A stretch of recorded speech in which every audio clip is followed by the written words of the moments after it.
¿Qué tal, doctores? Vamos a empezar ahora esta clase, en este caso de lo que estamos hablando de fisiología de la reproducción. Y para ello, bueno, me presento, mi nombre es David Pacher Repulache, soy médico ginecólogo de la maternidad de Lima. Y bueno, yo lo voy a acompañar ahora con todas estas clases en la parte de ginecología y obstetricia, y más ahora en esta primera clase que es bastante importante que la puedan entender, ¿no? Entonces vamos a comenzar con la primera parte, que es con respecto al ciclo celular. Empecemos. Bien, bien, cuando uno habla del ciclo celular, recuerda lo que siempre nos han enseñado en la parte de la parte de la vida preuniversitaria o inclusive la misma vida universitaria, el dogma central de la biología, ¿no? Central de la biología. Entonces, recuerda que en el dogma central de la biología, lo ideal, ¿no? Es que tú a partir del ADN, ¿no? Fabricas ARN y con esto vas a tu síntesis de proteínas, ¿no? Listo. Doctor, ¿por qué me enseña esto? Porque recuerda que toda la maquinaria de una célula se basa justamente en una parte genética, en un núcleo genético, y con ello la formación del esqueleto y de toda la batería, ¿no? O de la estructura de la célula, que es generalmente en base proteica. Entonces, es importante entender esto porque para el mantenimiento de las células se necesitan dos procesos fundamentales: la mitosis y la meiosis. Entonces, vamos a tener los dos procesos fundamentales, que son la mitosis y la meiosis. Entonces, ¿cuál es meiosis, no? Entonces, ¿cuál es la diferencia? En que la mitosis, o la finalidad por la cual se realiza, es básicamente para mantener el número de células, ¿no? Para hacer un proceso de crecimiento, ¿no? Crecimiento. En cambio, la meiosis, el proceso no es netamente crecimiento, no, sino es la formación de gametos, ¿no? La formación de gametos. Listo. Y con ello el mantenimiento, ¿no? El mantenimiento de la especie. ¿Listo? Y obviamente la variabilidad genética. Sin embargo, para que los dos procesos, tanto mitosis como meiosis, puedan llevarse a cabo, entonces la célula necesita entrar primero a una etapa de preparación, ¿no? Y esa etapa de preparación es la que vamos a ver en estos momentos. La célula, como estás viendo en este primer momento, va a entrar a una fase que se le denomina la interfase. La interfase es un periodo en general, ¿no?, que se caracteriza en la duplicación de todo el contenido celular y que se va a dividir en tres fases principalmente, ¿no? La fase G1, ¿no? O G1, en la cual la célula lo que va a hacer es duplica, ¿no?, el tamaño y aumenta la cantidad de organelas, enzimas y otras moléculas. Es decir, ¿qué es lo que va a hacer la célula? Va a multiplicarse por dos. Pero, ¿qué cosas? Las organelas, ¿como quién? Como las mitocondrias, como los ribosomas, ¿no? Etcétera, ¿no? Como el retículo endoplasmático liso, por ejemplo, ¿no? Pero no va a dividir, no va a duplicar todo eso. Sin embargo, se va a limitar solamente a ese tipo de organelas, ¿no? Y también, por ende, se le denomina a esta fase G1 como aquella fase que incrementa el volumen del citoplasma. Eso es importante entender. En la fase S, que es una de las fases más importantes que tiene la célula ya no crece en tamaño. Sin embargo, lo que va a crecer, ¿qué cosa es? El núcleo. ¿Por qué?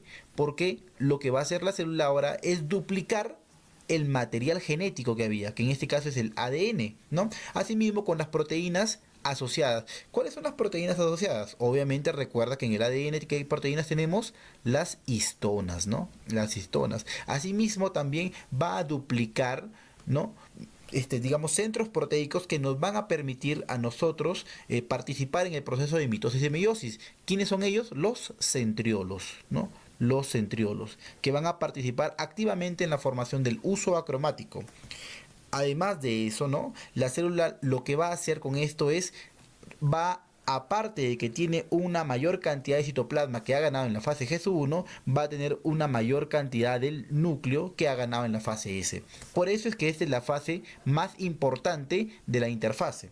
En la fase G2, ahora lo que le falta a la célula es ganar energía. Por ende, en la fase G2 va a ganar moneda energética, como es ATP, pero sobre todo va a ganar el GTP, ¿no? La guanosina trifosfato, que es la moneda energética que necesita la célula para poder entrar en el proceso de división celular.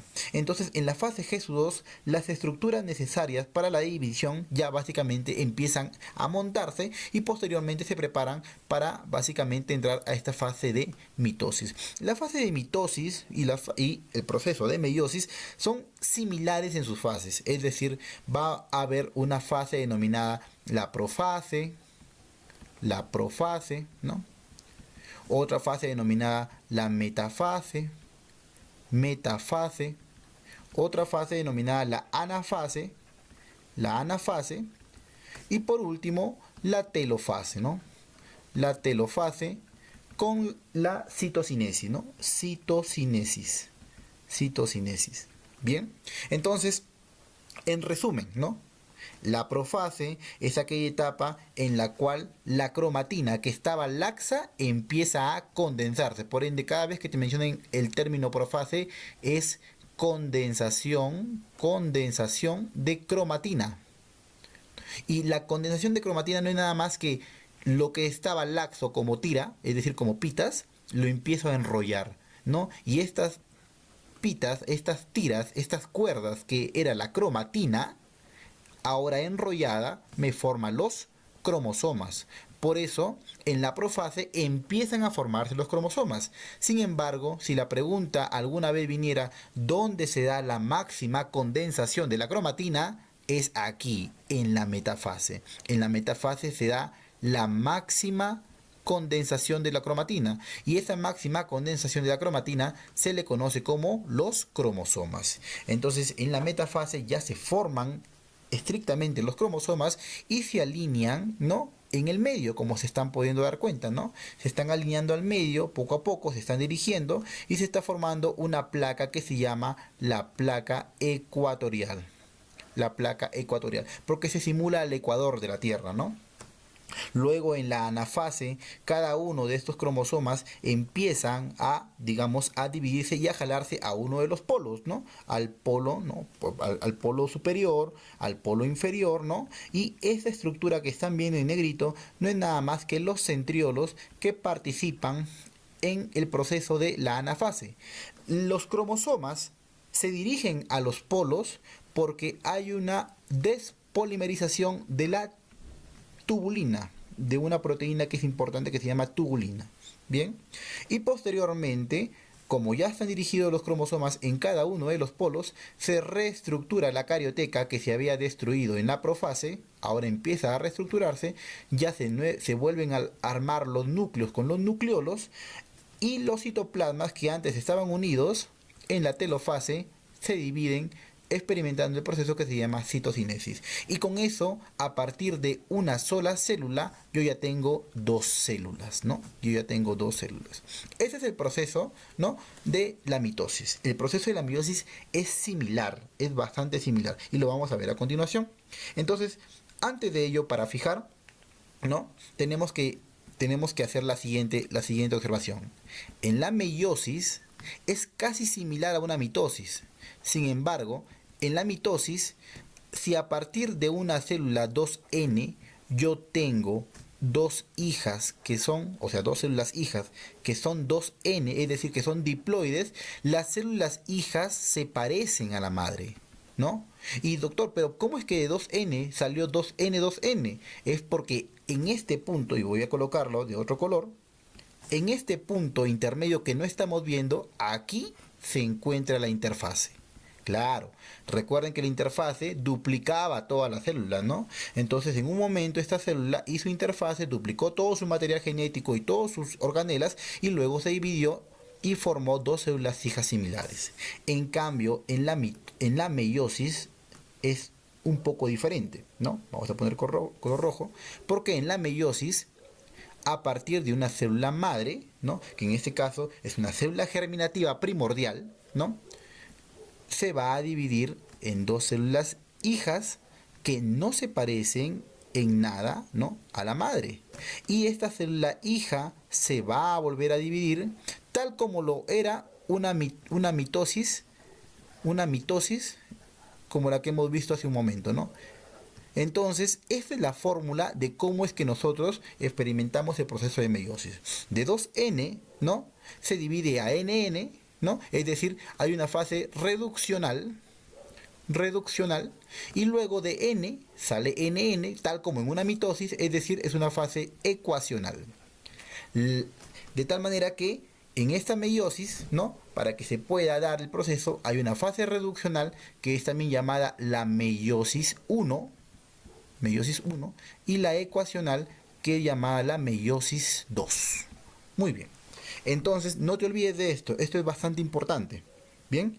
Porque así como la mitosis tenía su profase, su metafase, ¿no? Su anafase y su telofase, la meiosis 1 y la meiosis 2 también van a tener profase, metafase, anafase, telofase, ¿no? Profase, metafase, anafase y telofase. Obviamente sería aquí tipo 1, y acá serán tipo 2, tipo 2, tipo 2. Bien, eso es importante recordar.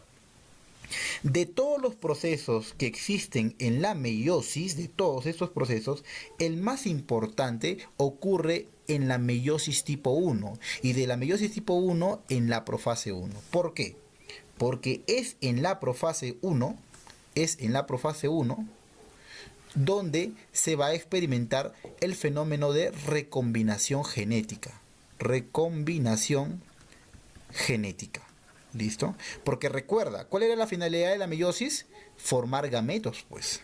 La finalidad de la meiosis es formar gametos que sean haploides para que estos, al fecundarse, restauren la carga genética, en este caso del individuo, ¿no? Entonces, lo más importante de la meiosis se encuentra en la meiosis 1, en la profase 1, en el fenómeno denominado recombinación genética. Y es que en esa profase 1, existen subdivisiones, ¿no? Subdivisiones. Una es la fase de leptoteno, otra es la fase de cigoteno, otra es la fase de paquiteno, otra es la fase de diploteno y por último la fase de diacinesis. Diploteno también llamado dictioteno en algunos libros. Dictioteno. Entonces, doctor, ¿qué son cada una de estas subfases de la profase 1?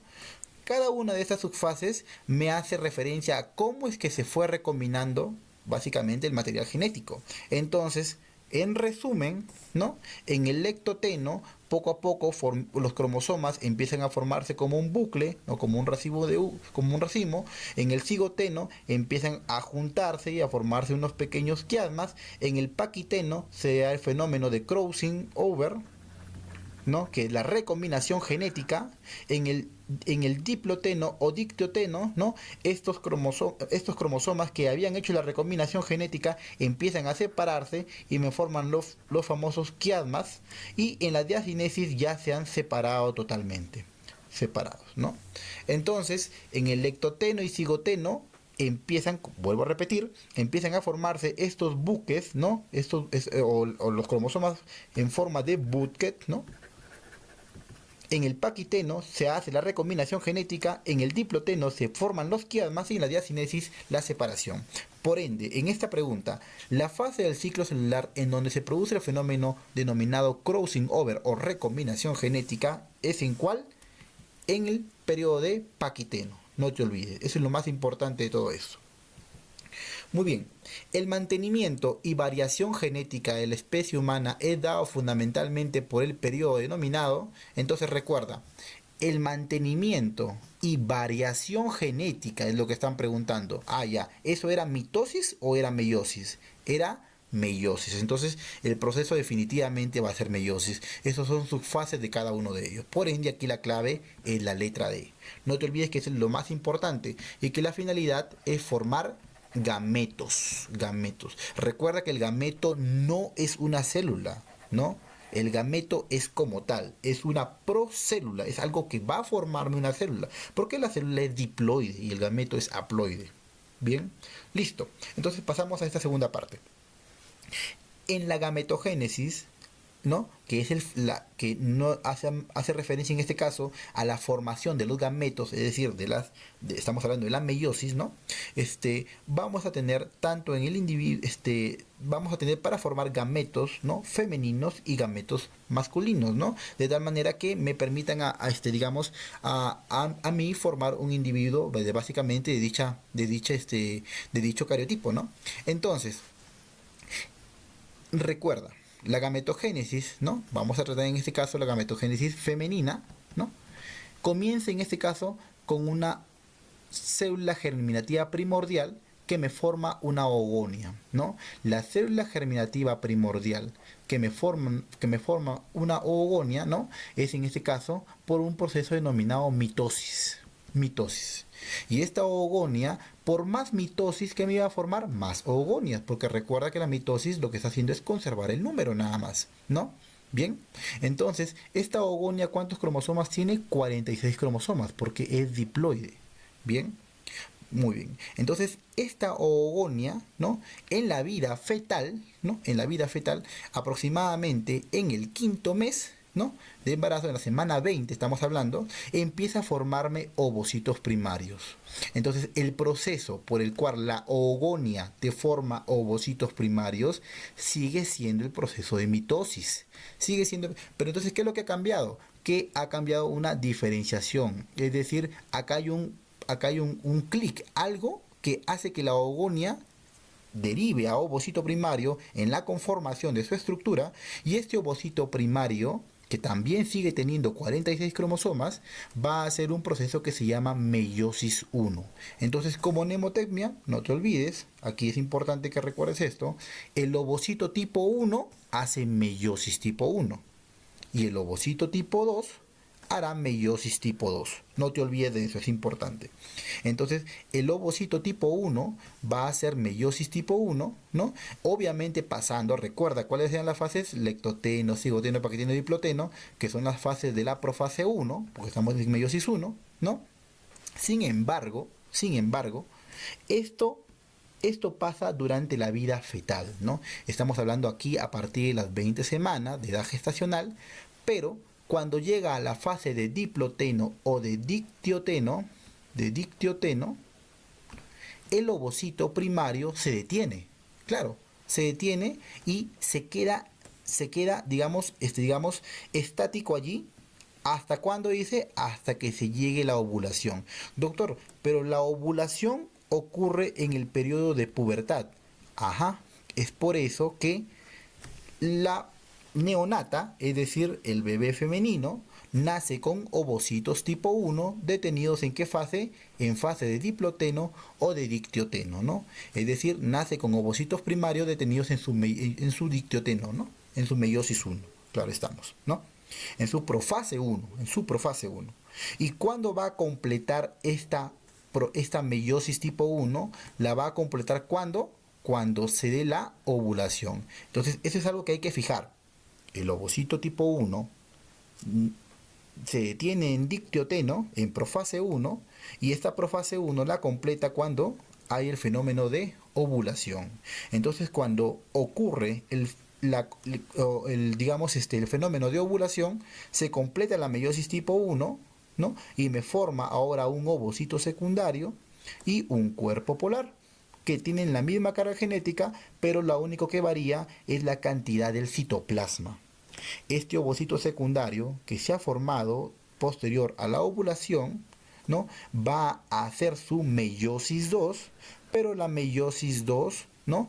No la va a completar, ¿no? Se va a quedar detenido en metafase 2. Y esta metafase 2 la va a completar cuando sea, ¿qué cosa? Fertilizado.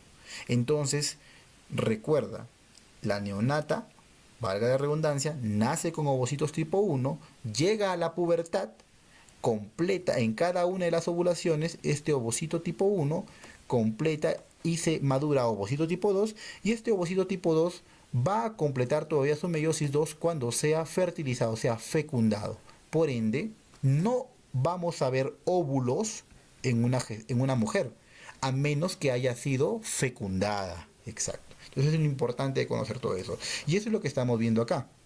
Eso es lo que estamos viendo acá. Nuevamente, como resumen, ¿no? La ovogonia hace mitosis, me forma ovocitos tipo 1, los cuales hacen su meiosis tipo 1, ¿no? Y se quedan detenidos, no te olvides, en profase, en la profase 1, y completan esto cuando obviamente haya la ovulación en cada uno de los ciclos, ¿no? Ahí completan su meiosis 1, forman el primer cuerpo polar y forman el ovocito secundario. Y este ovocito secundario hace su meiosis 2, pero se queda detenido en metafase 2 ¿hasta cuándo? Hasta cuando sea fertilizado. Allí recién completa la meiosis 2 cuando lo fecunde el espermatozoide, es decir, el óvulo se crea cuando lo fecunda el espermatozoide. Y cuando concluye la meiosis 2, se forma el segundo cuerpo polar. Y esto es variable, ¿no? Algunos libros dicen que solamente hay 2 cuerpos polares, otros dicen que hay 3 cuerpos polares, es decir, porque este cuerpo polar se divide en otros 2 cuerpos polares, ¿no? Pero esto es variable, esto es bastante variable. Bien, y con respecto a la maduración folicular, lo vamos a ver en el gráfico respectivo del ciclo, del ciclo uterino, ¿no? Del ciclo menstrual. Muy bien, entonces ahora repasemos. 1. En la ovulación, la estructura que se llega a ovular, ¿cuál es? ¿No? ¿La ootide, la ovogonia, el ovocito tipo 1 o el ovocito tipo 2? ¿Qué es lo que nosotros llegamos a ovular? Es el ovocito tipo 2. Lo que se llega a ovular es el ovocito tipo 2. El ovocito tipo 1 espera, ¿no?, la pubertad, y en cada ciclo antes de ovularse se convierte a ovocito tipo 2, ¿no? Y este ovocito tipo 2 es lo que se libera del folículo, es lo que se libera. Por ende, la clave es la letra D. No te olvides, ¿ah? La formación del óvulo se da solo cuando, entonces, ¿cuándo se daba la formación del óvulo? Cuando obviamente hay una fecundación, pero ¿quién se fecunda? El ovocito tipo 2. Muy bien. Listo. En el periodo, ahora, seguimos hablando en este caso de la gametogénesis, de la oogénesis, ¿no? De la ovogénesis. Entonces recuerda, como habíamos dicho, ¿no?, que el inicio de la ovogénesis en realidad es a partir de la cuarta, quinta semana, ¿no? Recuerda que todas estas estructuras derivan de una estructura que se llama el saco vitelino, y esto ya ha sido pregunta de examen. ¿De dónde vienen las células germinativas primordiales que van a dar toda la cadena para darte espermatozoides y óvulos? Vienen del saco vitelino. Y del saco vitelino, a partir de entre la cuarta y la quinta semana, empiezan a migrar, ¿no? Recuerda que si ese es un embrión, el saco vitelino está afuera, ahí está el saco vitelino. Entonces, vamos a cambiar de color. Las células germinativas primordiales están acá en el saco vitelino y empiezan a migrar y entran por el mesenterio anterior, rodean al intestino posterior y se van por el mesenterio posterior y se establecen en unas crestas que se llaman las crestas gonadales. Gonadales. ¿Listo? Las crestas gonadales. Y es allí cuando empiezan a madurar. Si bien las células se forman entre la cuarta y quinta semana, es, digamos, entre las 20 semanas en donde se da un mayor punto de formación de ovogonias, ¿no?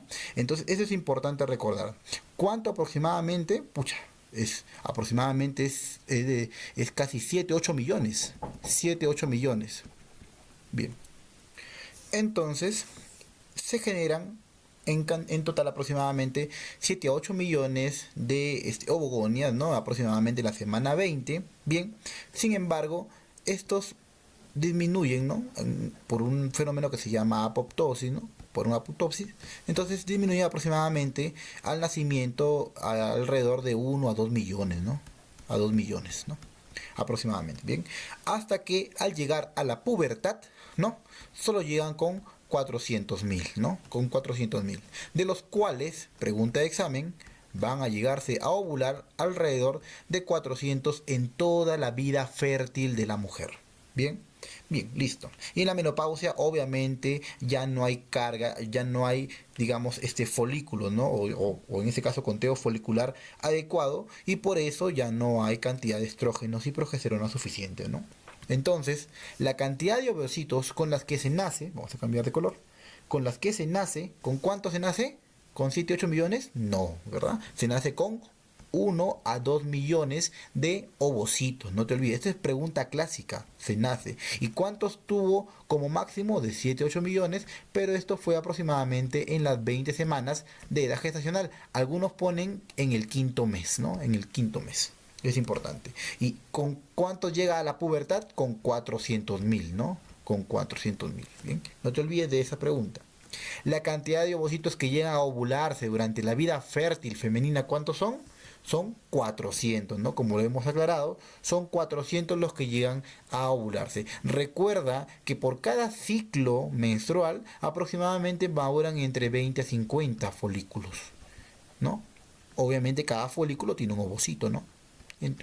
Algunos ponen un número menor, entre 15, ¿no? Pero el número que se maneja de forma teórica es 20, ¿no? Aproximadamente 20 ovocitos son los que llegan a madurar. Bien. Listo. Ahora, vayamos. Con respecto al desarrollo folicular. Yo sé que ustedes han escuchado, ¿no? Que en el ciclo menstrual hay una fase, ¿no? Que le denominan la fase folicular y luego la fase lútea, ¿no? Entonces, ¿qué es el desarrollo folicular? Como su nombre mismo lo dice, es cómo va evolucionando el folículo. Entonces te lo voy a graficar. Recuerda que digamos, el embrión femenino, ¿no? Vamos a poner acá. El embrión femenino, bien, ha tenido una célula que se llama la célula germinativa primordial. Entonces te la voy a dibujar a la célula germinativa primordial. Ahí está. Esta es la célula germinativa primordial. Y esa célula germinativa primordial se encuentra rodeada de células foliculares planas, ¿no? De células foliculares planas. Bien. Entonces a toda esa estructura es como nosotros le vamos a llamar un folículo primordial, ¿no? Folículo primordial. Bien. Sin embargo, esa célula germinativa primordial, ¿no? Se va a dividir, como hemos dicho, por el proceso de mitosis, ¿no? Y te va a dar ovocitos tipo 1, ¿no? Y esos ovocitos tipo 1 van a seguir rodeados de células foliculares planas. Por ende, el folículo primordial con el que nace, ¿no? En este caso, un feto, ¿no? Femenino, está compuesto por ovocitos tipo 1 más células foliculares. Células foliculares. Foliculares. Que son del tipo planas. Entonces, es así como nace básicamente, en este caso, el feto femenino, ¿no? Entonces, es importante que recuerdes esto. El ovocito primario más células foliculares planas es el folículo primordial. Bien. Luego, estas células foliculares, ¿no? Estas células foliculares que son planas en un inicio, se van volviendo posteriormente cúbicas. Ahí están. Se están volviendo cúbicas, ¿no? Primero se vuelven cúbicas de una sola capa y luego se vuelven cúbicas de múltiples capas, pero siguen siendo cúbicas. Ahí está. ¿Listo? Entonces, estas células foliculares están cambiando básicamente de estructura, mientras que lo que está dentro, que es el ovocito tipo 1, sigue detenido como ovocito tipo 1. Por ende, a esta estructura nosotros le vamos a denominar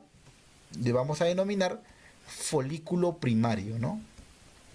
El folículo primario.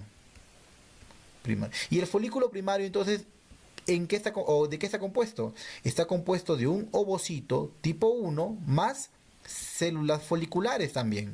Pero estas células foliculares ya no son planas, son cúbicas. Y tenemos folículos primarios de dos tipos: unilaminar y multilaminar. Entonces, este ovocito primario se está aislando cada vez más, está siendo enrollado o digamos envuelto de todas estas células foliculares cúbicas. Por ende, empieza a aparecer, vamos a ponerlo de amarillito, una zona digamos de parte proteica que le permite la fijación y nutrición de este ovocito tipo 1, ¿no? Y a esta zona le vamos a llamar nosotros la zona pelúcida. Y ya aparece en el folículo primario. Muy bien. Entonces, sí, seguimos. Doctor, ¿qué es lo que pasa ahora con las células foliculares? Las células foliculares siguen estando en mayor cantidad, en gran cantidad, pero las células del estroma que están a su costado empiezan, ¿no? Empiezan, digamos, a envolverla, ¿no? Empiezan a envolverla, ahí está. Empiezan a rodearla y empiezan a envolver a estas células foliculares cúbicas.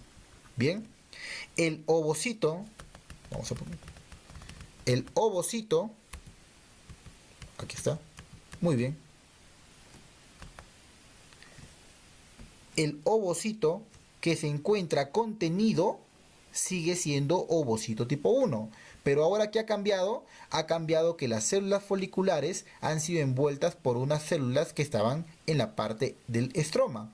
Y además, entre las células foliculares empiezan a aparecerse pequeños espacios que son denominados preantros. Preantros. Bien, entonces a este tipo de folículo nosotros le vamos a denominar el folículo secundario. Y en el folículo secundario, ¿qué va a estar acá? El ovocito tipo 1, sigue siendo ovocito tipo 1. Vamos a encontrar células foliculares cúbicas que son multilaminares, que le vamos a denominar ahora células de la granulosa. Bien, y las células que están de celestes, que vinieron del estroma, le vamos a llamar células tecales ¿no? O células de la teca. Bien, de la teca. Muy bien. Entonces, ese es el folículo secundario y posteriormente estos espacios preantrales se van a unir en un espacio único, ¿no? En un espacio único, haciendo básicamente que el ovocito se encuentre desplazado a uno de los polos, ¿no? El ovocito que estaba al medio ahora se va a encontrar desplazado a uno de los polos. Todos los espacios han sido unidos para generar un espacio único que se llama antro, y obviamente las células de la teca siguen estando rodeando a todos, ¿no? A todas esas células de la granulosa. Por ende, a esta estructura, ¿no? A esta estructura que estamos viendo acá, ahí está. A esta estructura que estamos viendo acá, nosotros le vamos a denominar, ¿no? El folículo terciario, ¿no? El folículo terciario. Que cuando crece más, ¿no? Que llega a un máximo punto, se le conoce posteriormente como folículo de Graf. Como folículo de Graf. O grafiano también llamado. Bien. Y es importante este folículo porque el ovocito que sigue estando acá sigue siendo ovocito tipo 1. O sea, está detenido en su profase 1, meiosis 1 estamos hablando. Y ese folículo grafiano, el que posteriormente es el que se va a ovular. Entonces vienen las preguntas de examen. ¿Cuál es el folículo que se ovula, que participa en el fenómeno de ovulación? El folículo de Graf. Bien, el folículo de Graf está compuesto por ovocito primario, por célula de la granulosa, por célula de la teca, interna y externa, claro está, y un espacio único que se llama antro y que tiene una sustancia que se llama licor folicular.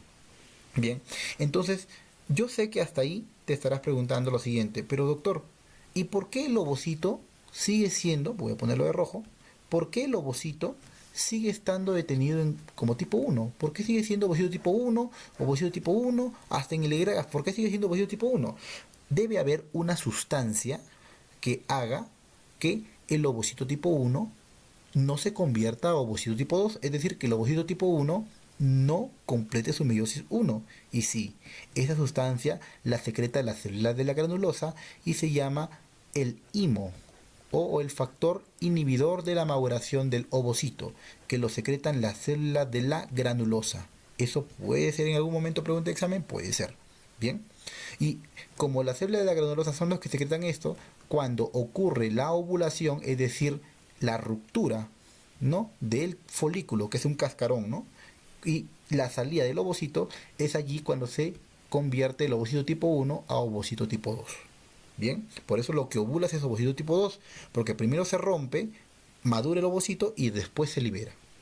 Ahora, doctor, pero estos son los folículos. Sin embargo, ¿cómo ha sido el periodo o la forma como ha crecido este folículo? Entonces es allí cuando nosotros vamos a estudiar estas fases, que son las fases del crecimiento del folículo, que son prácticamente 4. La primera fase se llama la fase de reclutamiento, y como dice su nombre acá, se da en la fase lútea tardía. ¿Y cuál es la fase lútea tardía? Aquella que está aproximadamente en el día 26, 27, 28 de la regla. Estamos hablando entonces cuando ya está casi por, digamos, por haber la menstruación, ocurre este periodo que se llama el periodo de reclutamiento. Y eso funciona tal igual como si fuera, digamos, el ejército, por decirlo así, ¿no? Entonces, yo tengo todo un ovario donde hay un montón de folículos. Habíamos dicho 400.000. Entonces yo digo, voy a reclutar folículos. Y empiezo y me jalo indiscriminadamente a un montón de folículos, ¿no? 40, 50 folículos, los jalo. Y listo, ese es el periodo de reclutamiento que se da en la fase lútea.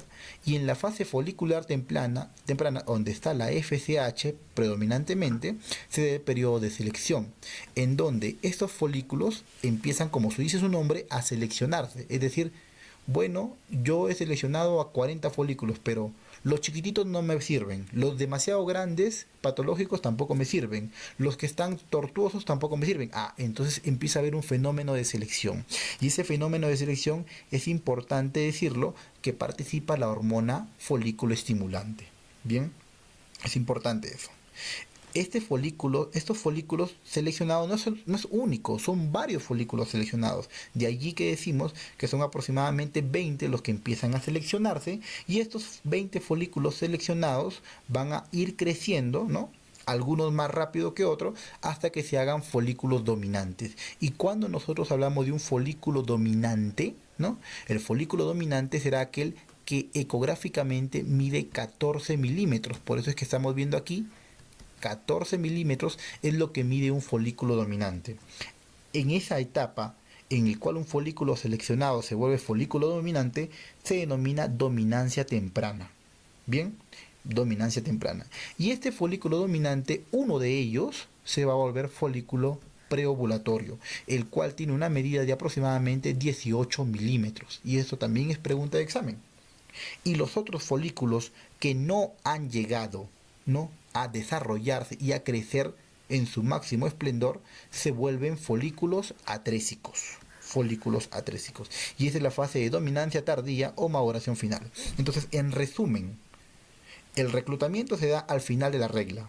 La selección se da al inicio de la regla y está a cargo de la FSH. La dominancia temprana es cuando aparecen los folículos dominantes que miden 14 milímetros. Y la dominancia tardía es cuando aparece el folículo preovulatorio que mide 18 milímetros. Y además todos los otros folículos se están volviendo folículos atrésicos, es decir, que no han llegado y han degenerado. Bien, entonces, el folículo de De Graaf, ¿qué será? ¿Un folículo seleccionado? ¿Un folículo dominante? ¿Un folículo atrésico o un folículo preovulatorio?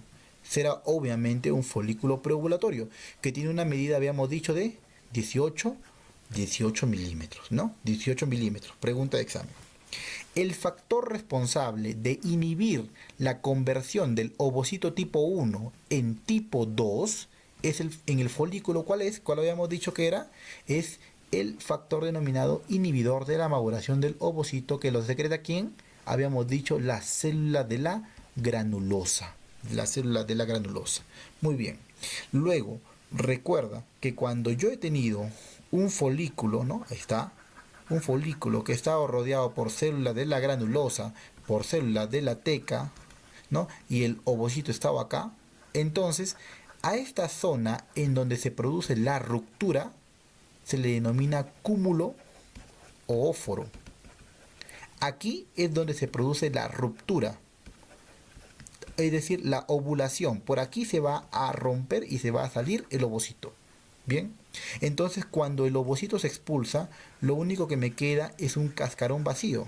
Claro, es un cascarón que antes ha contenido, ¿no? Antes ha contenido al ovocito y que sangra. ¿Y por qué sangra? Porque la teca interna es vascular, entonces empieza a sangrar.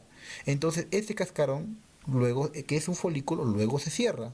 Y cuando se cierra, me formo una estructura que está compuesta por células granulosas y por células de la teca interna, ¿no? Y tiene una zona al centro que es con sangre. Entonces a esta estructura se le denomina cuerpo lúteo.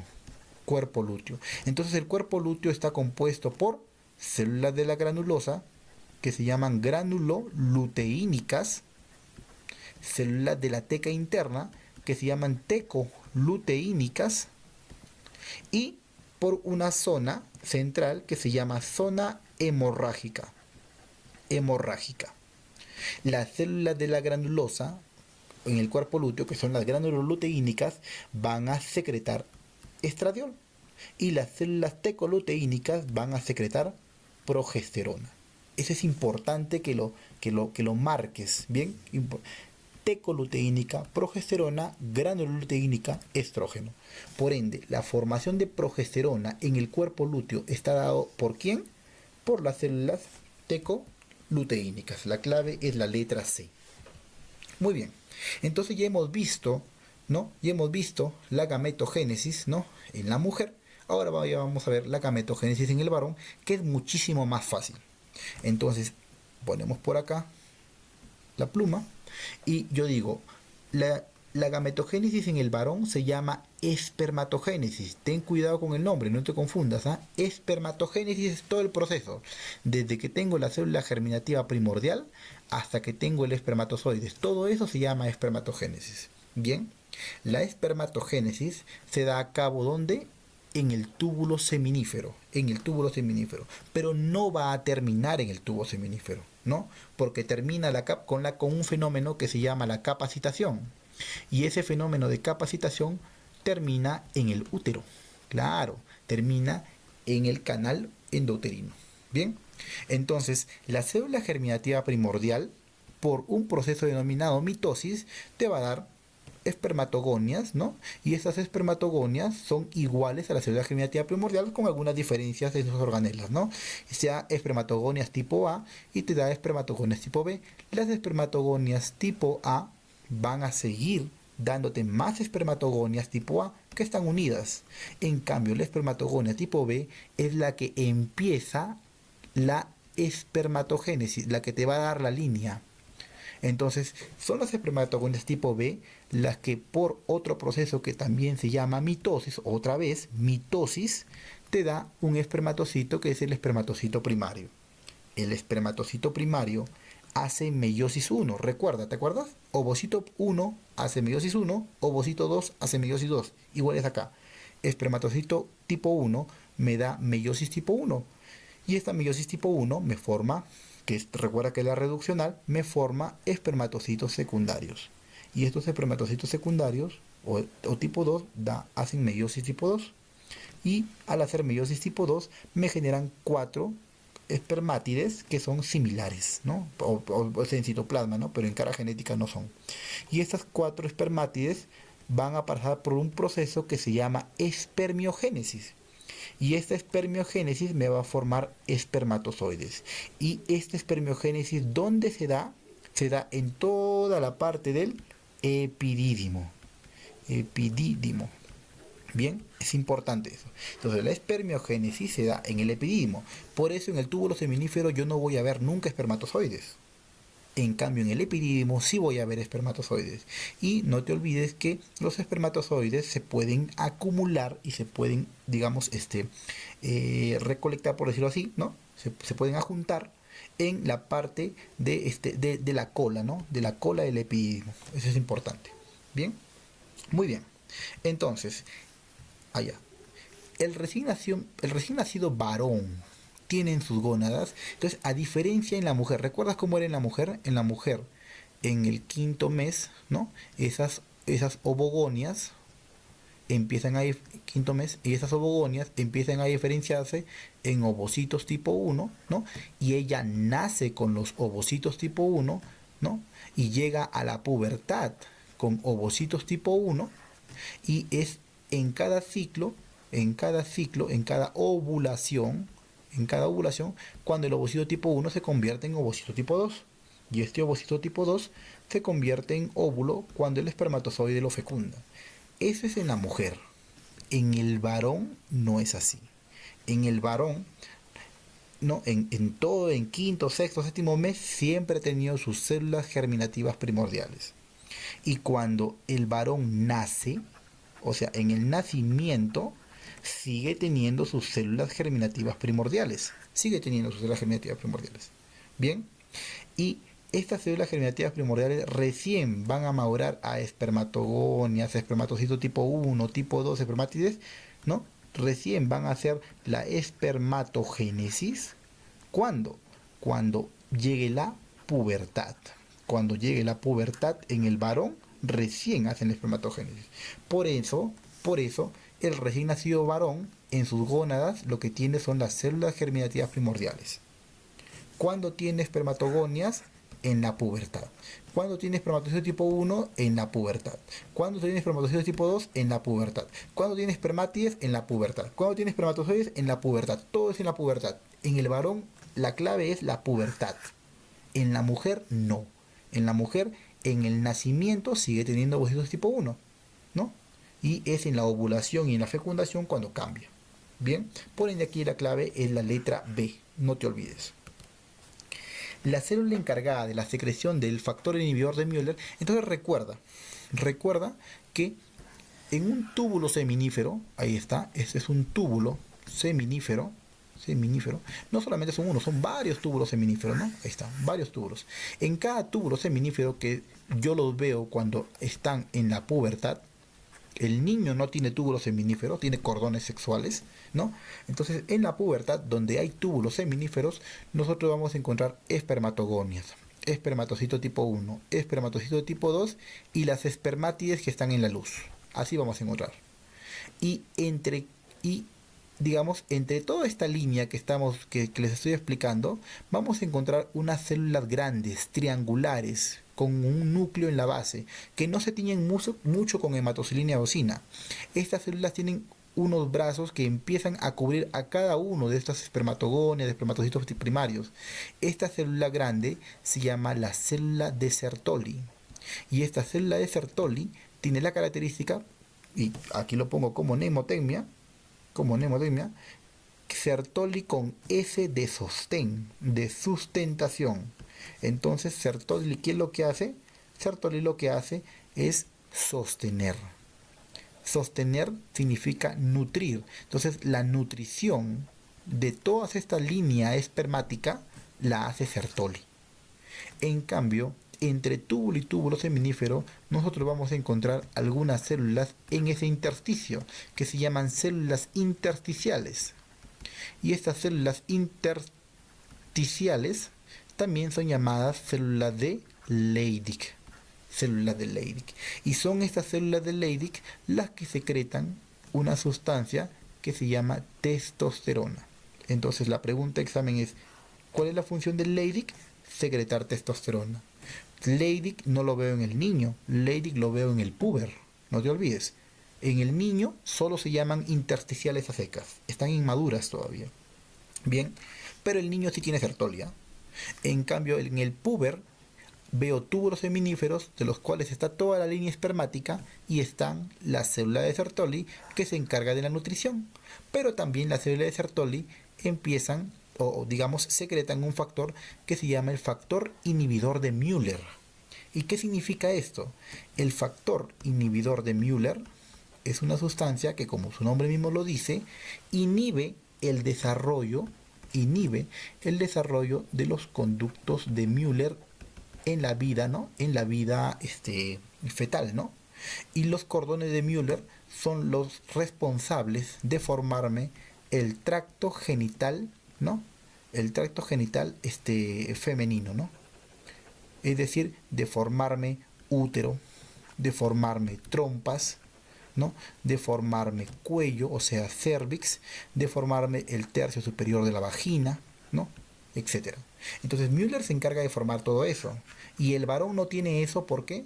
Porque secreta un factor que se llama factor inhibidor de Müller, el cual lo va a secretar la célula de Sertoli. Entonces aquí la clave es la célula de Sertoli. No te olvides entonces, solo para fijar, ¿no? Solo para fijar, el factor inhibidor de Müller lo secreta Sertoli. Bien, siguiente. Ahora, vayamos a esta parte que es la capacitación. Posterior a eso nos vamos ya digamos a hacer un espacio, ¿no? Para que puedan ir al baño. En el fenómeno de capacitación, recuerda que es el fenómeno en el cual culmina todo el proceso de espermatogénesis. La capacitación no es lo mismo que decir la maduración del espermatozoide. Entonces, el espermatozoide cuando ingresa, estamos acá, mira, el espermatozoide cuando ingresa por la vagina se encuentra con varios obstáculos. Uno es el pH. Claro, porque recuerda que el pH del semen, ¿no?, es alcalino, ¿no? En cambio, el pH de la vagina es ácido. Entonces, desde ahí se encuentra con esos problemas, ¿no? Entonces, hay una fagocitosis por medio también de las células fagocitarias que se encuentran en todo este camino. Por este mismo mecanismo del pH hay una pérdida, ¿no?, que inclusive tanto por el volumen y por la gravedad es una pérdida retrógrada de los espermatozoides, es decir, caen, ¿no? Y algunos de ellos pueden entrar por el cervix y obviamente en el útero, entonces van a entrar. Posteriormente en el cervix el camino es facilitado, pero ¿por qué es facilitado? Por la secreción, pues, porque recuerda que si la secreción, ¿no?, en el cervix y en el útero, ¿no?, es una secreción más filante, más fluida, entonces el espermatozoide va a poder migrar de una manera más fácil, ¿no? Los espermatozoides que no son móviles se van a quedar ahí y van a ser destruidos por las enzimas locales. Y asimismo también se van a eliminar los espermatozoides anormales, ¿no? O sea, aquellos que son, digamos, que tienen un grado de, digamos, de malformación. En este caso estamos hablando de teratosospermia. Bien, una vez que los espermatozoides que se encuentran morfológicamente bien y que pueden migrar, se van a ir a todo el útero, al cuerpo del útero, al fondo del útero, ¿no? Y van a iniciar ese periodo que se llama capacitación, en el cual básicamente lo que hay es un remodelamiento del citoplasma del espermatozoide. Bien, asimismo algunos también mueren por fagocitosis. Posteriormente, esa capacitación se va a completar ¿dónde? En la trompa. La capacitación espermática, pregunta de examen, vamos a marcarlo acá, termina ¿en dónde? En las trompas, en la trompa. Bien, y allí han llegado obviamente los espermatozoides que son mucho más móviles. Y por último, es en la trompa misma, a nivel de la ampolla, pregunta de examen, en donde va a haber el proceso de fertilización, si es que lo hubiera, ¿no? En donde obviamente van a haber las tres fases, ¿no? Que es la penetración de la corona radiada, la penetración de la zona pelúcida y la formación de los pronúcleos, en este caso masculino y femenino. Bien, entonces ese es el periodo de capacitación que ocurre básicamente en este tracto, ¿no? Bien, la maduración del espermatozoide, por ende, termina ¿dónde? En el epidídimo, en la red de testis, en el tracto genital femenino o en los túbulos seminíferos. Va a terminar definitivamente, le hemos dicho, en el tracto genital femenino. Es una pregunta de examen. Bien, por último, antes de ir al break, vamos a hacer un poco de la fisiología del eje hipotálamo-hipófisis. Bien, entonces, ustedes se pueden preguntar y dirán, ¿no? Doctor, ¿por qué la niñita de 3 años no ovula? ¿Por qué la niñita de 7 años no ovula? ¿Por qué tiene que esperar, ¿no?, hasta que llegue, ¿no?, el periodo básicamente, que es entre los 8 o 11 años, que es en este caso de pubertad, para que recién se active su mecanismo de ovulación? Y es que todo se encuentra básicamente desconocido, todo se encuentra a nivel del núcleo arcuato. Entonces, ¿qué es lo que pasa con el núcleo arcuato? El núcleo arcuato es el que se encuentra, digamos, es el núcleo encargado de la secreción de un factor que se llama la GNRH, ¿no? Entonces, esa secreción, ¿no?, o esa activación del núcleo arcuato para la formación de GNRH se debe a varios factores, que inclusive hasta ahora algunos no son conocidos tampoco, ¿no? Se dice que la genética influye más, la etnia también, la raza y obviamente los factores ambientales, la epigenética. Pero de alguna u otra forma el núcleo arcuato empieza la secreción de GNRH. Sin embargo, el núcleo preóptico y la eminencia media empiezan a regular esa secreción de GNRH. Por ende, el núcleo preóptico y la eminencia media empiezan a secretar estos tres factores. 1, la quispectina, 2, la noradrenalina y 3, la dopamina. Y aquí vamos a marcar. El regulador e inductor principal de la secreción de GNRH se llama quispectina, la quispectina. Hay otro inductor, claro, que es la noradrenalina, y el principal inhibidor de la GNRH es la dopamina. Entonces, ¿cómo es que se dio a entender esto? Cuando se analizó, ¿no? Cuando se analizó los picos de quispectina con los picos de GNRH, y uno se daba cuenta que la GNRH, cuando hacía un pico, previamente la quispectina había hecho el pico. Entonces la quispectina es el principal regulador de la GNRH. Bien, no se olviden esto. Entonces, cuando se libera esta GNRH, cuando se libera, ¿no? Recuerda, aquí te hago un énfasis, la GNRH es un decapéptido, ¿no? Que está generado por factores que aún no son conocidos, ¿no? Y algunos conocidos como irreguladores dentro de la quispectina. Bien, entonces esta GNRH va a actuar a nivel digamos, de su centro diana, que se encuentra en la hipófisis, ¿no? En las cuales, si los pulsos son muy prolongados, son muy altos, se va a formar y liberar la LH, y si los pulsos son cortos, se va a formar la FSH. Entonces, estas pulsaciones son las que me van a determinar la formación de LH o de FSH. No te olvides. Por ende, estas pulsaciones de LH y FSH son las que, vamos a poner pluma, son las que, como son esas hormonas, son las denominadas las gonadotrofinas. Estas son las encargadas de hacer la estimulación al ovario y por ende la formación de estrógeno y progesterona, ¿no? Y obviamente el inicio de los ciclos. Entonces, en algunos ¿no? teóricos hipotetizan que la glándula pineal tiene una relación con toda esta formación de estos picos, de esta pulsatilidad, ¿no? Es por eso que algunos dicen, ¿no? que la glándula pineal es la responsable de esta inhibición de la pulsatilidad, ¿no? Y que en la pubertad básicamente se va a retomar esta función pulsátil. Bien, eso es importante, ¿no? Y por último, en este gráfico que está acá a la izquierda, no te olvides, ¿no? Mira, en la gestación, la LH y la FSH en la vía intrauterina sí ha estado elevada, ¿no? Pero cuando nace, ¿no? Cuando básicamente se está acercando al término, estas pulsaciones de FSH y LH disminuyen, no sin antes.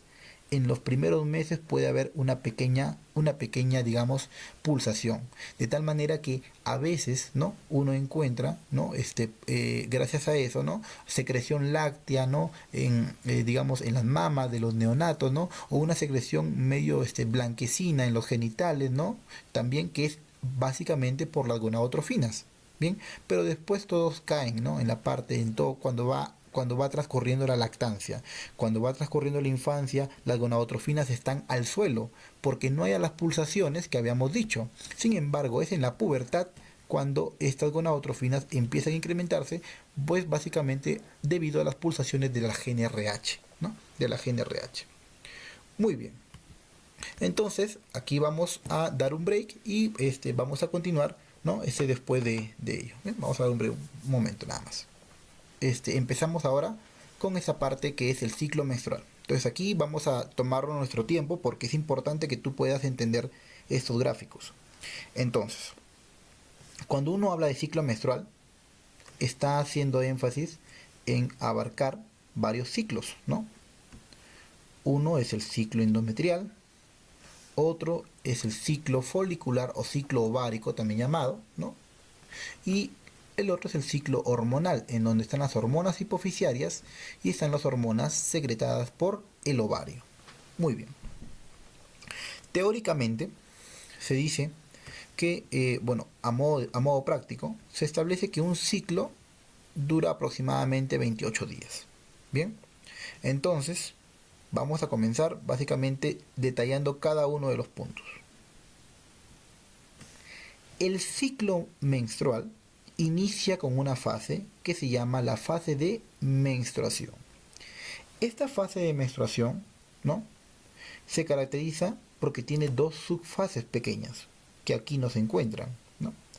Una es la fase denominada fase isquémica y otra es la fase denominada fase necrótica. En la fase isquémica, las arterias espirales que están viendo allí, que son las más tortuosas, empiezan poco a poco, ¿no? Poco a poco a degenerarse, ¿no? Los vasos empiezan a disminuir su calibre, por eso se llama isquemia, ya no hay suficiente irrigación de ese tejido endometrial del endometrio funcional.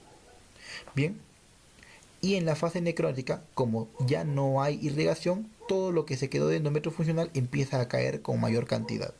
Esa es la fase necrótica. Bien, y esta fase de menstruación, tal como ha iniciado, cae el endometrio básicamente. ¿Por qué? Porque hay una caída de las hormonas ováricas, sobre todo, de las hormonas ováricas. Bien, ¿cuánto dura la fase de menstruación aproximadamente? Va desde el día 0 hasta el día más o menos 5, 4 o 5, ¿no? 4 5 días. Luego de eso ocurre una fase en donde el endometrio que está en la base, que se llama endometrio basal, empieza a crecer. Ahí está, empieza a crecer. A esta fase se le denomina fase de crecimiento. Fase de crecimiento, ¿no? O endometrio en fase de crecimiento, ¿no? Algunos también le toman el nombre de endometrio en fase proliferativa. Proliferativa. Listo. Muy bien. Pero, doctor, ¿por qué es que el endometrio basal empieza a crecer? El endometrio basal empieza a crecer gracias a que hay una hormona, ¿no? Hay una hormona que hace que crezca. Y esa hormona que hace que crezca se llama el estradiol. Pero doctor, ¿por qué el estradiol que estaba abajo empieza a aumentar? El estradiol empieza a aumentar gracias a que ha habido un fenómeno de contrarregulación positiva, ¿no? Es decir, un feedback positivo. Y ahí vamos a explicarlo. En líneas punteadas nosotros estamos viendo a una hormona que se llama la FSH.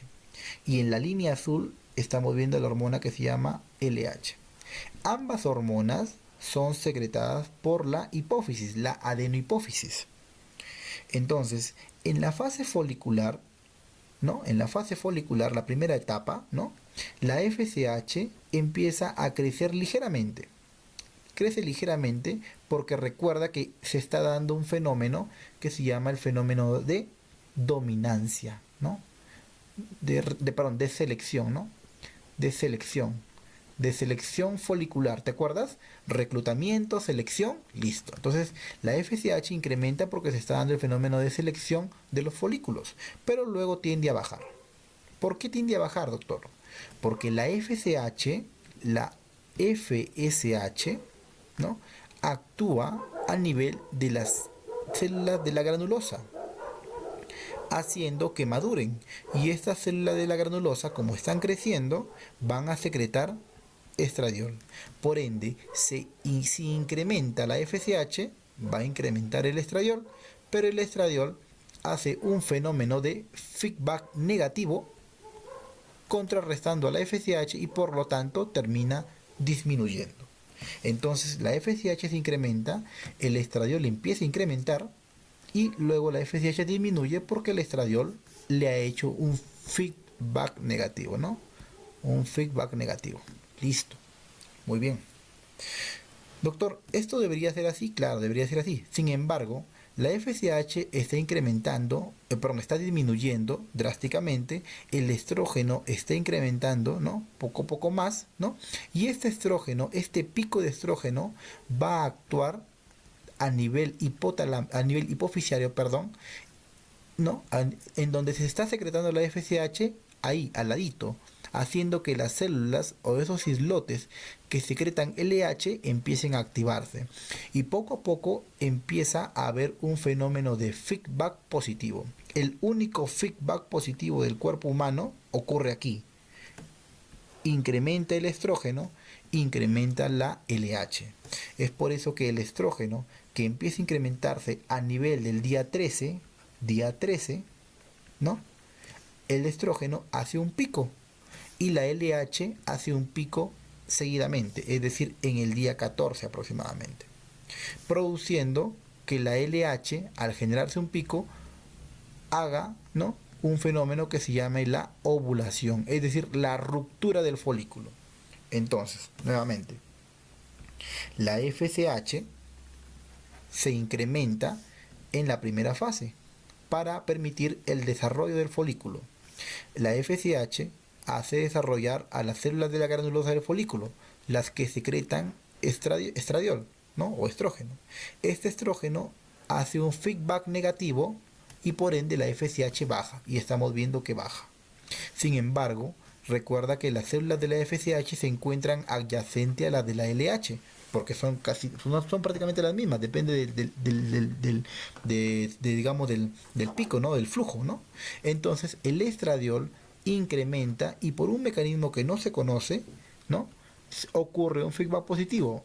El incremento del estradiol incrementa la luteinizante y por eso es que se produce primero un pico de estrógeno y luego un pico de luteinizante.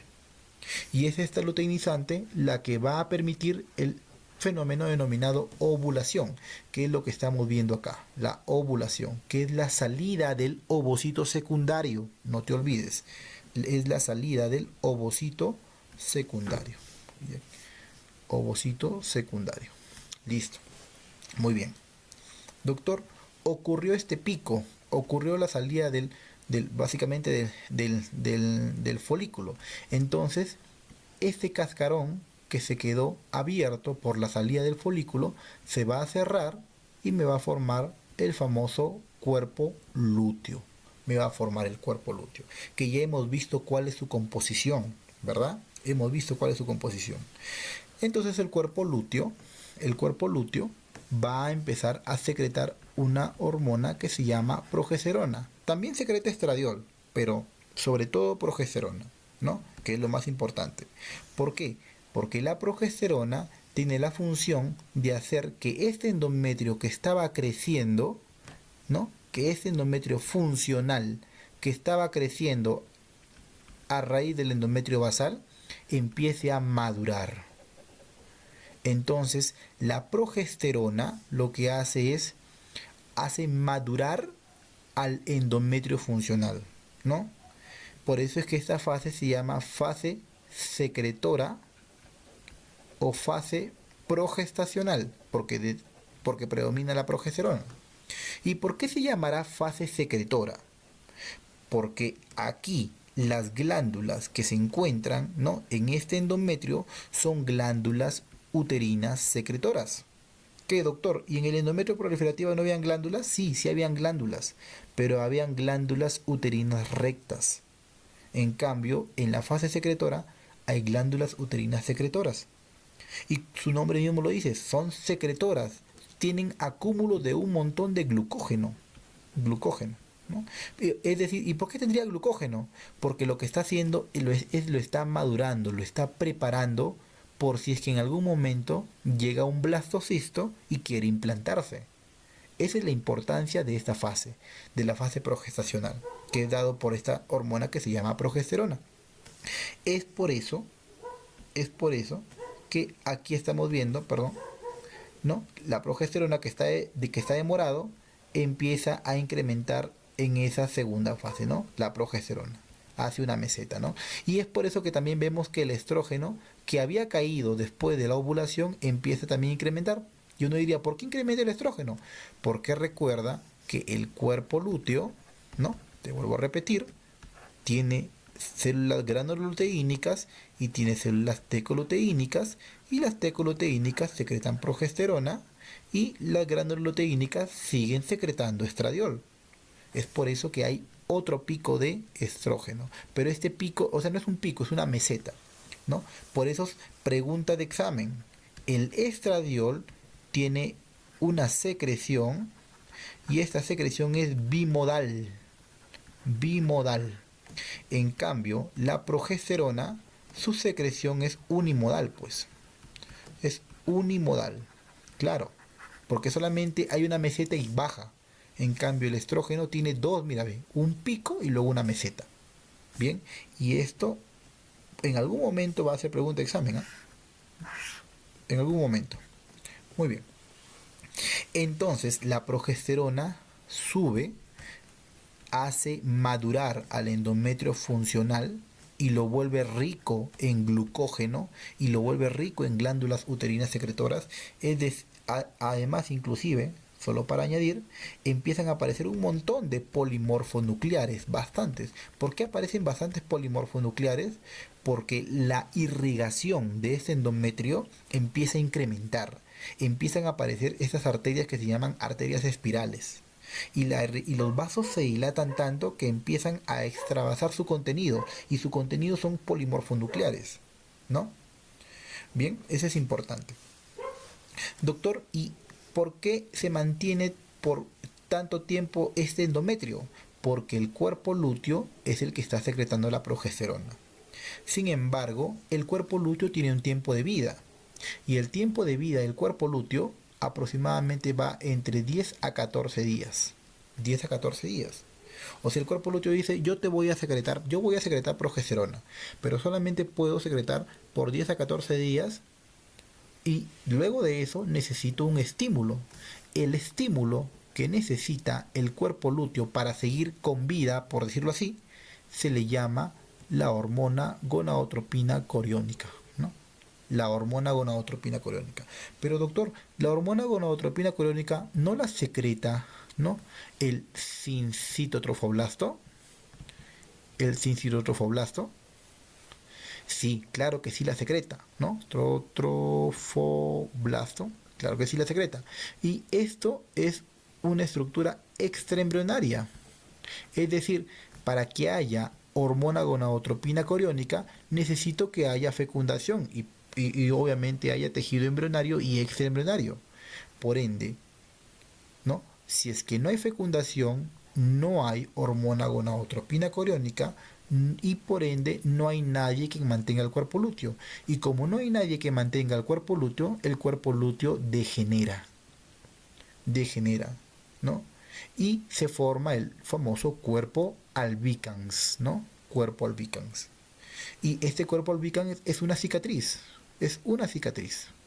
¿no? Y como es una cicatriz, ya no secreta nada, todo ha degenerado, se ha fibrosado. Y por ende, como no hay secreción, la progesterona cae, pues porque el cuerpo lúteo ya no está con vida, por decirlo así. Y también cae el estrógeno, porque también lo secretaba, ¿no? Entonces las hormonas caen. Caen cuando las hormonas aproximadamente en el día 28. Y como cae la progesterona, entonces este endometrio que estaba siendo mantenido por la progesterona también cae. Y ocurre nuevamente el fenómeno de menstruación. Ocurre nuevamente el proceso de menstruación. Por ende, podemos nosotros decir que el fenómeno de menstruación ocurre por la caída de progesterona y obviamente también la caída de estrógeno, ¿no? Pero sobre todo, pregunta de examen, es por la progesterona. Por la progesterona. Y la progesterona cae porque el cuerpo lúteo degenera a cuerpo albicans. Algo importante que tú tienes que ver de este gráfico es la temperatura corporal. La temperatura corporal, ¿no?, que normalmente está en 36.2, 36.3, ¿no? Ahí está. En la mitad del ciclo, para adelante, empieza a subir. ¿Y a base de qué hormona te darás cuenta? ¿Quién es la que incrementaba en la segunda mitad? La progesterona. Entonces, la progesterona es la hormona responsable, ¿no?, del incremento de la temperatura corporal. Aproximadamente incrementa de 0.5 a 1 grado, ¿no? Es importante recordar eso. Muy bien, entonces hemos visto el ciclo endometrial, que se compone, en resumen, de una fase de menstruación, en una fase proliferativa o de crecimiento y en una fase secretora. Hemos visto el ciclo hormonal, que se compone por la FSH, que hace un pico al inicio y luego cae, ¿no? Y este piquito de acá lo hace porque están cerca, ¿no? Les menciono nuevamente, ¿no?, las células, pero no tienen relevancia. En cambio, la LH sí hace un único pico intenso a nivel del día 14, ¿no? Y precedido a este, ha hecho el estrógeno un pico anterior, Recuerda que el estrógeno es una secreción bimodal y la progesterona es una secreción unimodal. Y algo que me olvidaba aquí.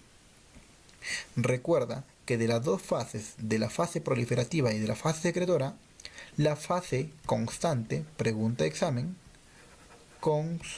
constante, ¿es cuál? Es la fase secretora. Es la fase secretora. Entonces, la fase secretora es la fase constante. ¿Por qué es constante esta fase? Esta fase siempre dura 14 días. ¿Y por qué dura 14 días? Porque es el tiempo de vida del cuerpo lúteo. Por ende, si yo tengo un ciclo de 28 días, entonces yo te pregunto, ¿en qué día ha sido la ovulación? Ah, ya, pues doctor, si usted me dice que la fase secretora tiene 14 días, entonces yo digo 28 menos 14, ¿me da cuánto? 14. Y en el día 14 quiere decir que ha sido la ovulación. Doctor, no, mi ciclo a mí me dura 32 días. ¿En qué día habré ovulado? Entonces, si mi ciclo dura 32 días, le resto 14, que es lo que dura la fase secretora, y 32 menos 14 me da 18. Quiere decir que en el día 18 ha sido el día de mi ovulación. Entonces es importante que recuerdes eso. No te olvides, mira cómo está acá el crecimiento del folículo. Recuerda, folículo primordial, folículo primario, folículo secundario, folículo terciario y posteriormente de Graf, y luego sigue la ovulación. La ovulación. Y la ovulación se escribe con L grande de LH, para que no te olvides. Pregunta de examen. Ovulación con LH. Muy bien. Entonces ahora respondemos. La hormona que completa el desarrollo folicular, ¿cuál es? Esta es una pregunta muy importante. Entonces, para responderla, te voy a hacer un pequeño gráfico, porque sé que algunos pueden fallar. No te olvides, folículo primordial, folículo primario, folículo secundario, ¿no? Folículo terciario, ¿no? Terciario, ovulación, ovulación. Listo. Entonces, la hormona que empieza el desarrollo folicular, ¿cuál habíamos dicho que era la hormona que empieza el desarrollo folicular? Es la FSH. La FSH empieza el desarrollo folicular y luego baja. Luego hace un piquito al medio chiquito y luego sigue ahí. Esta es la FSH. La FSH es la que inicia el desarrollo folicular porque permite la selección del folículo. La selección. Sin embargo, ¿cómo era el flujo de la LH? La LH estaba suave, abajo, hasta que el estrógeno hizo un pico y ¡pum! Hace feedback positivo. Ahí está. Y luego vuelve a bajar. Entonces, la hormona que completa el desarrollo folicular será aquella que completa el desarrollo de todos estos folículos hasta la ovulación. ¿Y quién será esa? La LH. Pregunta de examen. Eso es importante que entiendas. La que inicia el desarrollo es la FSH y la que completa el desarrollo folicular es la LH. Por ende, aquí la clave es la letra B. No te olvides, ¿eh? Es importante esto. Muy bien.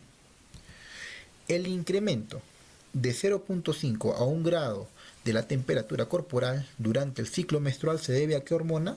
¿Será la FSH? No. ¿La hormona gonadotropina coriónica? Tampoco. ¿El estrógeno? No. La progesterona es la responsable de el incremento de la temperatura corporal. De hecho, ya ha sido pregunta de examen, es un signo indirecto, ¿no? Que ya ha habido ovulación. Claro, pues. Porque si no hay ovulación, no hay progesterona, pues, ¿no? Primero se ovula y luego se da la secreción de progesterona. Este es un signo indirecto de que ya ha habido ovulación. Bien. Otro es la filancia del moco. Muy bien. ¿Qué hormona cumple un papel fundamental en el crecimiento folicular final y la ovulación durante el ciclo. Entonces, dice, ¿qué hormona cumple un papel fundamental en el crecimiento folicular final y la ovulación durante el ciclo ovárico? Ya hemos dicho nuevamente quién es la que pertenece, quién es la que permite la ovulación, ¿no? Es la hormona luteinizante. Y obviamente también participa en el crecimiento folicular final, lo que habíamos dicho, la que completaba la maduración del folículo. Bien, entonces esa es la clave, la letra C, la hormona luteinizante. Aquí te puse la pregunta de otra forma, ¿no? Para que tú la puedas ver, ¿no? Ovulación con L de LH y crecimiento folicular final, no te olvides. El principal inductor del inicio de la pulsatilidad de la GnRH es, entonces recuerda, la GnRH no se sabe por qué factores, empieza a pulsar, pero se dice que el principal inductor de la GnRH es la denominada las quispectinas, que también tienen un pico similar, ¿no? La quispectina es el principal inductor. Y el segundo inductor, ¿cuál es? La noradrenalina. Este es el primero y este es el segundo. ¿Y cuál es el inhibidor? Este es el inhibidor, la dopamina, inhibidor. El inhibidor de los pulsos de la GnRH es la dopamina. La prolactina no tiene nada que ver aquí. Entonces aquí la clave es la letra B. Muy bien. Ahora vamos a terminar, ¿no? Vamos a terminar con esta parte de anatomía y fisiología mamaria. Vamos a hacerlo de una manera también didáctica para que lo puedas entender. Bien. Los tejidos en un embrión, que lo vamos a ver en una clase aparte, ¿no? En una gástrula, que es una estructura embrionaria que se genera en la tercera semana, ¿no?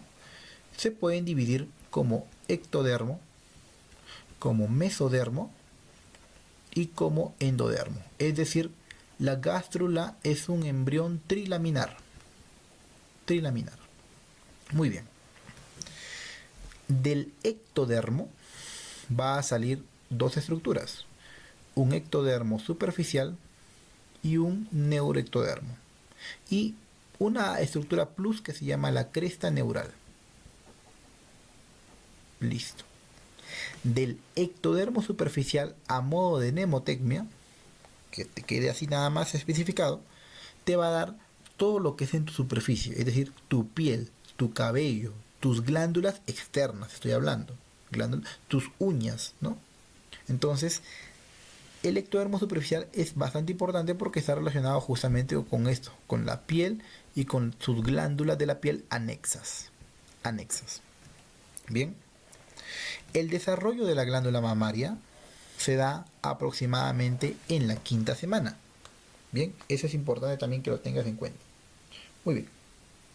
El desarrollo de la glándula mamaria es proveniente del ectodermo superficial, porque justamente es una estructura anexa a la piel.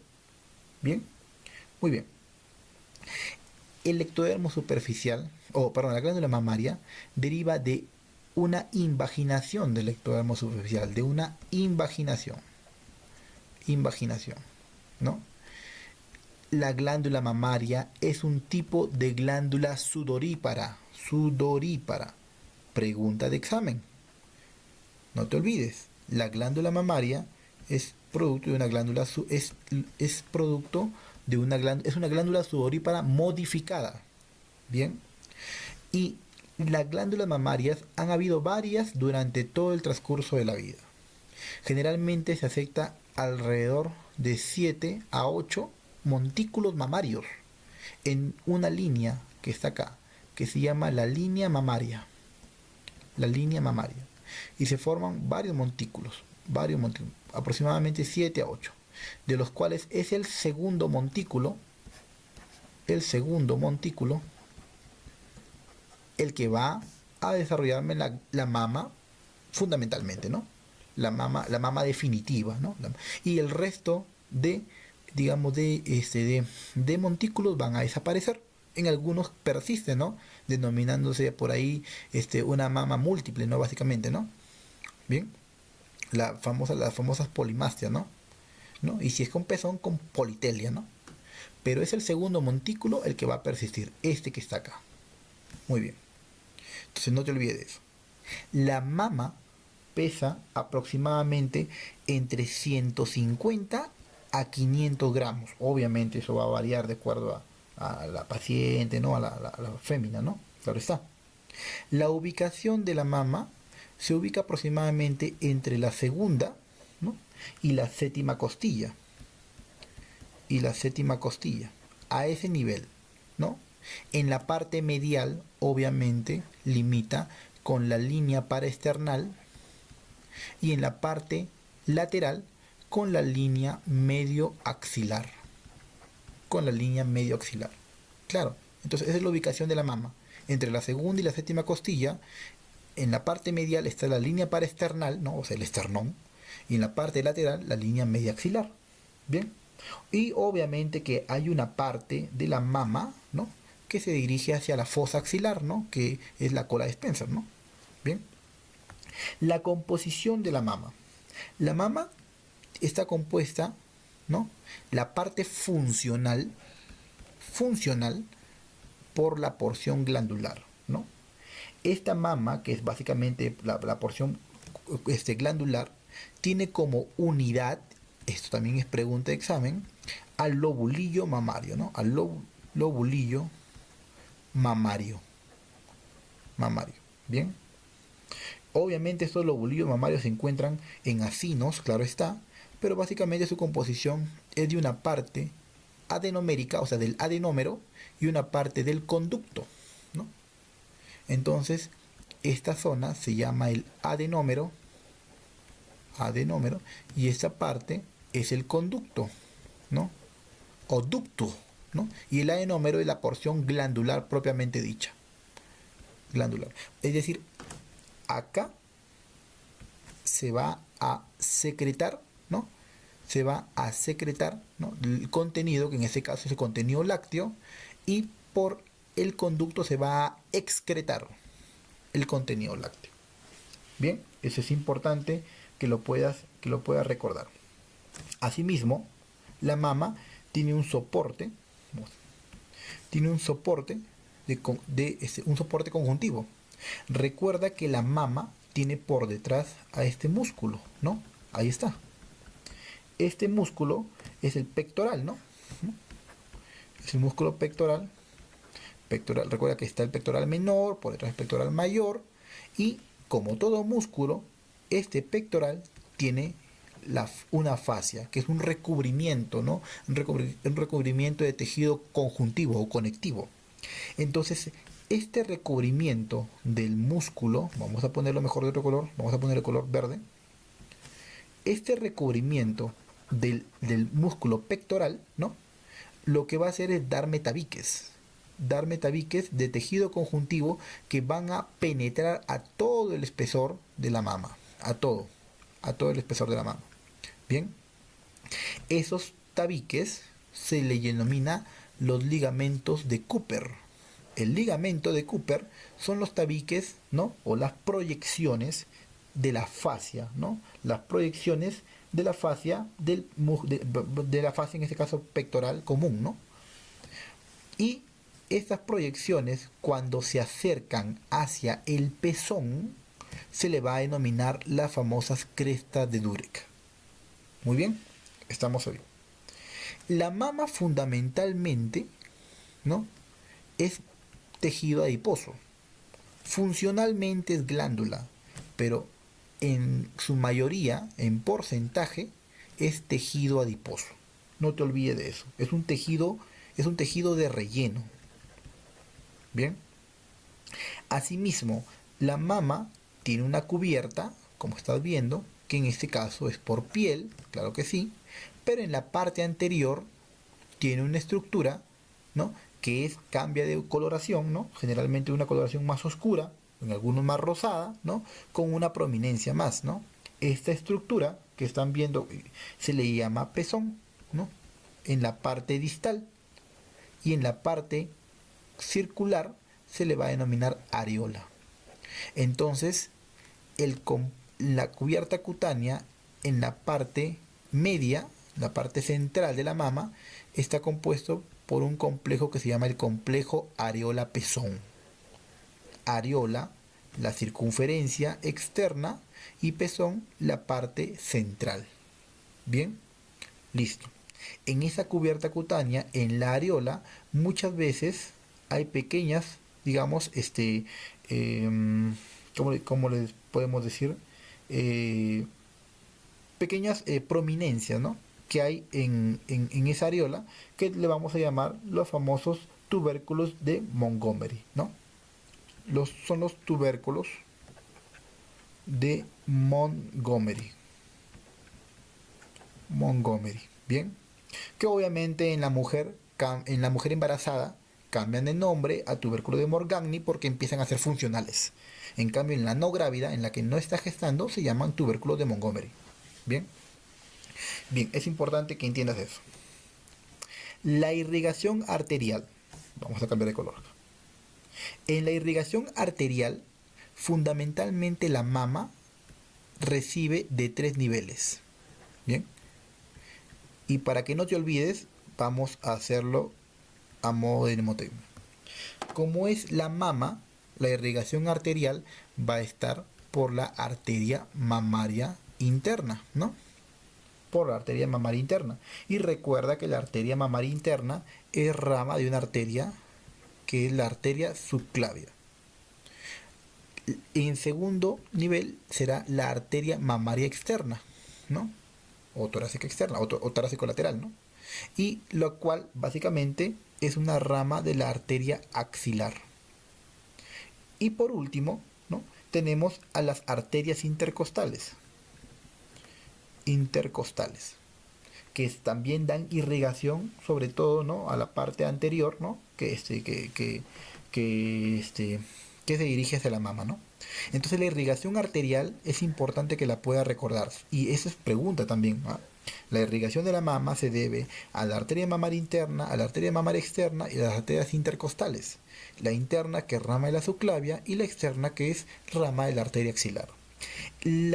El sistema de drenaje venoso obedece al mismo recorrido que tiene la irrigación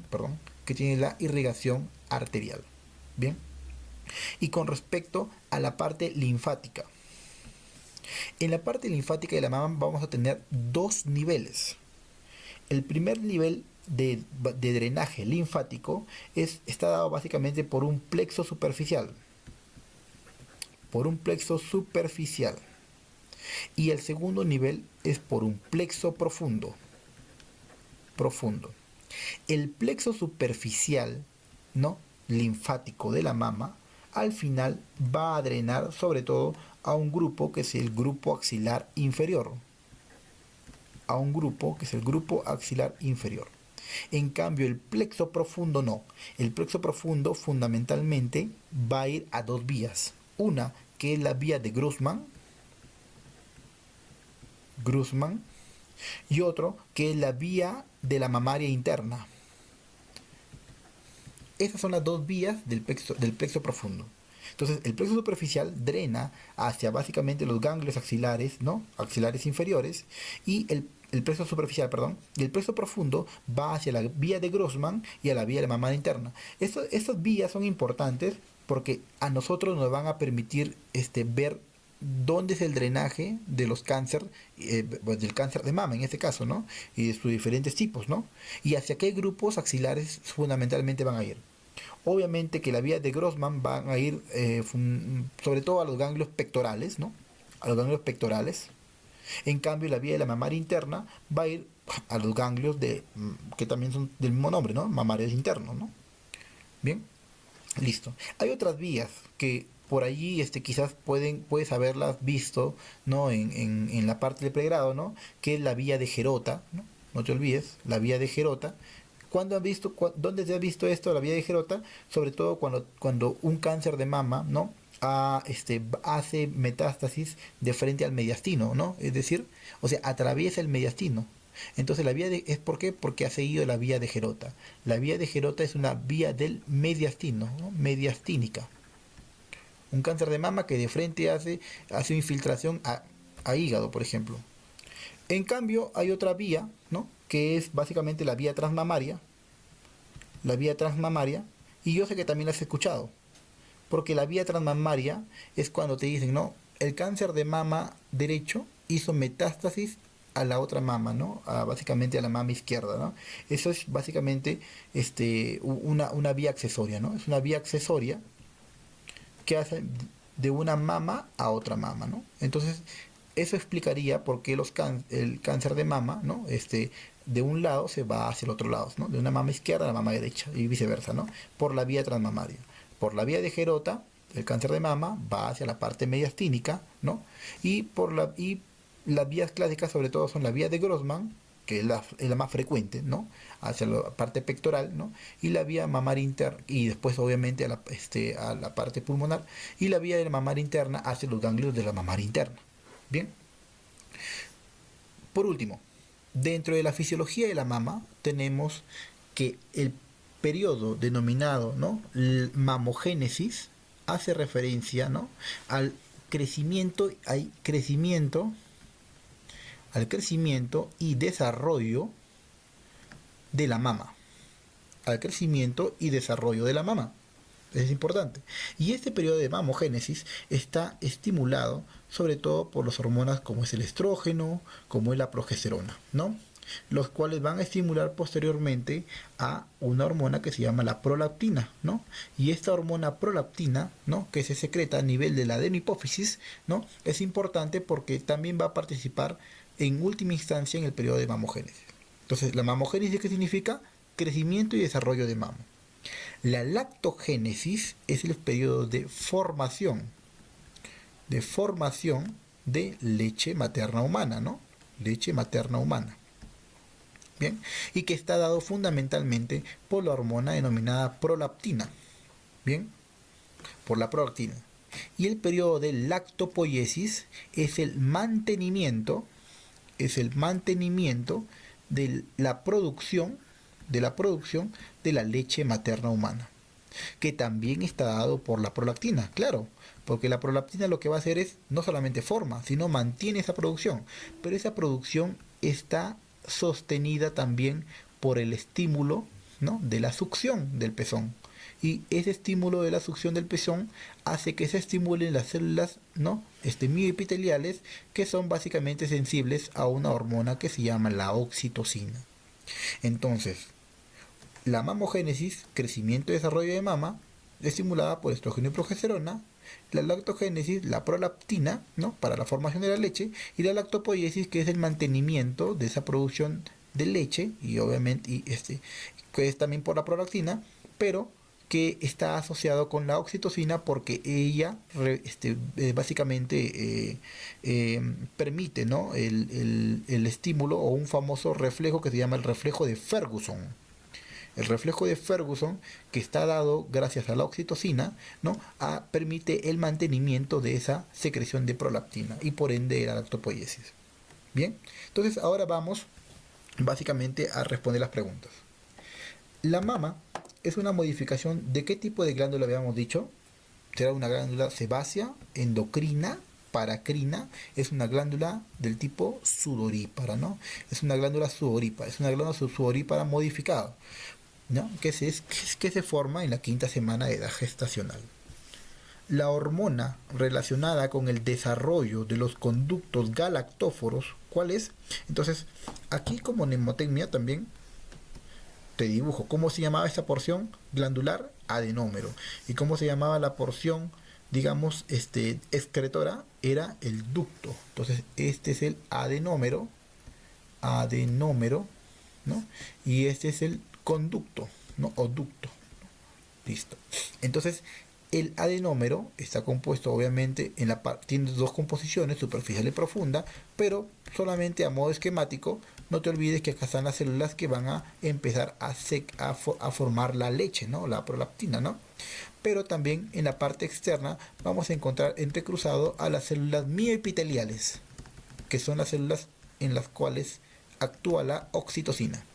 Bien, entonces el estrógeno, ¿no?, actúa permitiendo el desarrollo de las células que tapizan los conductos. Aquí actúa el estrógeno. En cambio, la progesterona lo que hace es actúa a nivel de las células que van a favorecer la secreción glandular. Aquí. Entonces, como modo de mnemotecnia, no te olvides la palabra pezón, ¿no? Pezón. P de progesterona, que actúa en el adenómero, y estrógeno, que actúa a nivel del conducto. Entonces, la hormona relacionada con el desarrollo de los conductos, ¿cuál va a ser? El estrógeno. El estrógeno. Bien, entonces la clave es la letra A. La hormona relacionada con la lactopoiesis, doctor, con la lactopoiesis es la prolactina, pero la prolactina que está siendo con el reflejo de Ferguson, ¿no? Mantenida por la oxitocina, Entonces la clave es la letra A. Bien, si te dijeran eyección de leche, allí sí es netamente oxitocina. Eyección de leche. Bien. Si te dijeran lactopoiesis es prolactina y oxitocina. Si te dijeran no, la lactogénesis es obviamente la prolactina, ¿no? Y la mamogénesis, estrógeno, progesterona. Bien. Y por último, la inervación de la porción superior de la mama depende de los nervios. Entonces aquí creo que faltó explicar eso en la parte anterior. Bien. Recuerda, ¿no? Si yo tengo la mama, ahí está,